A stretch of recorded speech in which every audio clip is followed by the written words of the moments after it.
The only landlocked country in Southeast Asia, a hidden paradise with nature and adventures that will captivate you. Tourists have yet to discover this amazing spot. Welcome to Laos.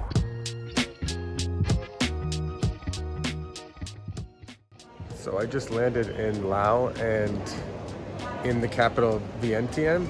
And there's a few things that you need to do to make sure that your arrival goes smoothly. One is get your e-visa. You can do that ahead of time or you can do it on arrival if you want to save time. To do it ahead of time, I also changed some currency to USD and the local Lao currency. And I also got an eSIM before I came so that I have internet service when I land. So these are kind of the three major things I do to just make things go smoother. I don't feel like waiting, so I try to minimize that as much as possible. So I'm all ready when I land. So now I need to find a taxi to the hotel. Okay, so I've checked into the hotel here in Vientiane. Now walking the streets looking for some food. Seems to be some nice areas of like cafes and restaurants. Pretty quiet and chill, so let's find some food now.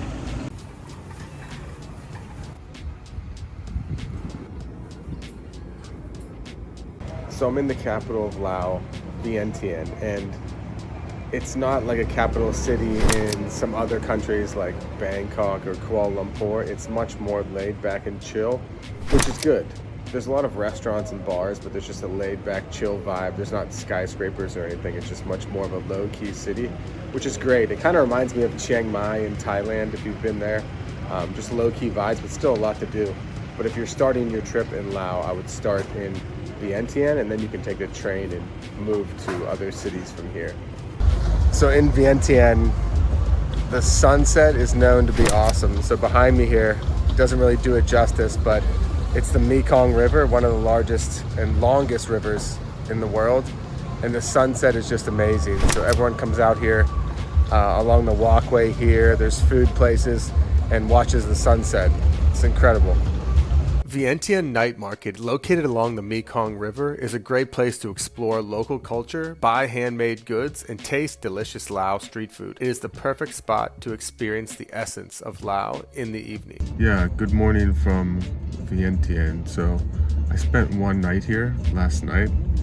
It was fun. You walk around the night market, super chill, good nightlife. It was actually Halloween, so people were celebrating. But I woke up super early this morning to take the bullet train to the next city, to Vang Vieng, which is actually not a city. It's like a rural like village, but it's super scenic and it's pretty popular for tourists. All right, so I'm at the railway station now. This place is like an airport. It's huge. So I'm about to get the train now and go to my next stop. So I'm sitting here waiting for my train at the Vientiane railway station. So Laos and China partnered on this railway station that finished in 2021. That goes from Vientiane, the capital of Laos, all the way into Yunnan province in China, into Kunming city. So what this has done is this has boosted tourism for Laos, which is actually landlocked. It's the only landlocked country in Southeast Asia.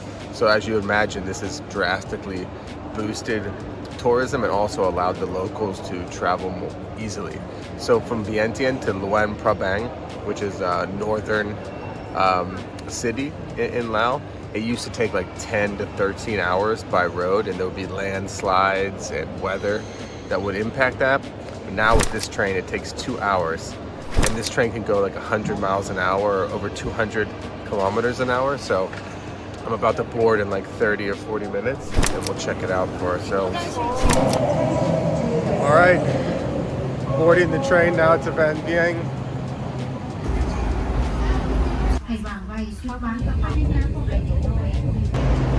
All right, just arrived in Vang Vieng station. Gonna get a taxi to my hotel. The view coming in was just incredible. The limestone mountains, the limestone karsts are just incredible. I can't wait to go in and explore and see a bit more. I mean, this is just what it looks like just outside the station. Look how beautiful that is. Just waiting for my taxi now. Look at the mountains back there. Hua Namxay. Yeah. Hua Namxay. Okay. Learning.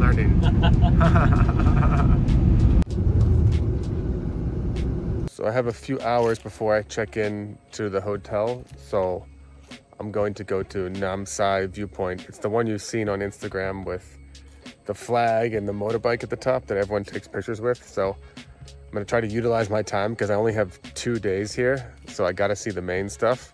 So I just got a taxi to the base of the viewpoint, because it's super hot and it was kind of far. So I'm about to walk up now. I think it's like 30 minutes of hike.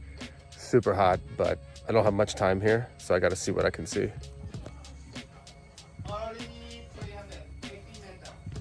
Hiking up Namxay. So it's in the middle of the day, so there's like no one else hiking right now.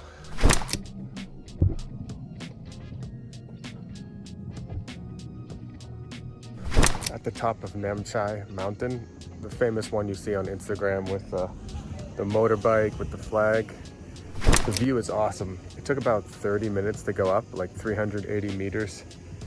It was pretty steep. Definitely super hot and sweaty. Make sure you bring water. Doesn't take too long though, but it's fairly intense. But it's absolutely worth it. Look at this view.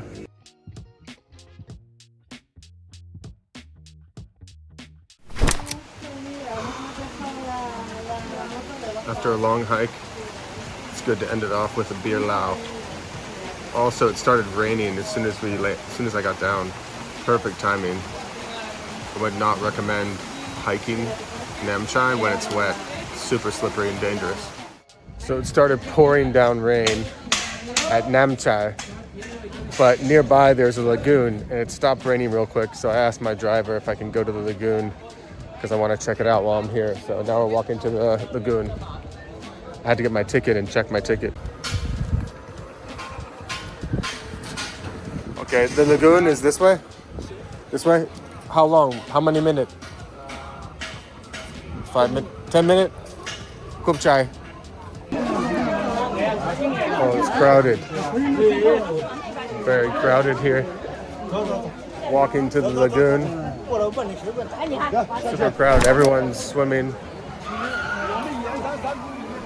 All right, I guess I'm walking to a cave now in the Blue Lagoon. So let's check it out.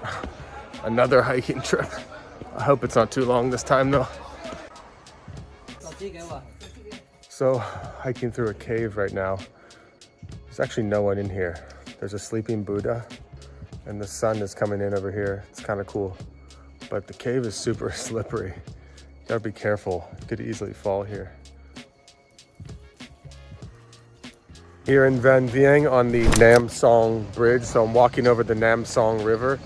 So actually Vang Vieng used to be known for like crazy parties for backpackers where you'd actually float down this river on tubes and party, and they do whatever you might do when you're partying hard and you're a young backpacker. But now Vang Vieng has got a little bit more chill and laid back, so it's a mix of backpackers, definitely a backpacker environment, but there's also more like luxury boutique resorts and kind of luxury travelers and families.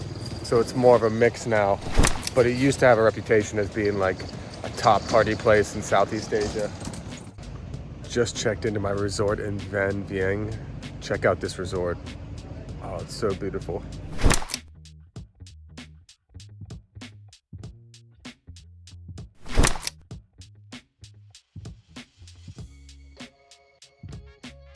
Here's the room where I'll be staying for the night. This is the most popular hotel in Vang Vieng, and I paid almost $200 for this room per night as I wanted to see what all the hype was about. The view and the amenities are top notch, and the room is comfortable and beautifully decorated to represent the local culture. But I will say that you can also have a great stay in Vang Vieng at a much cheaper price.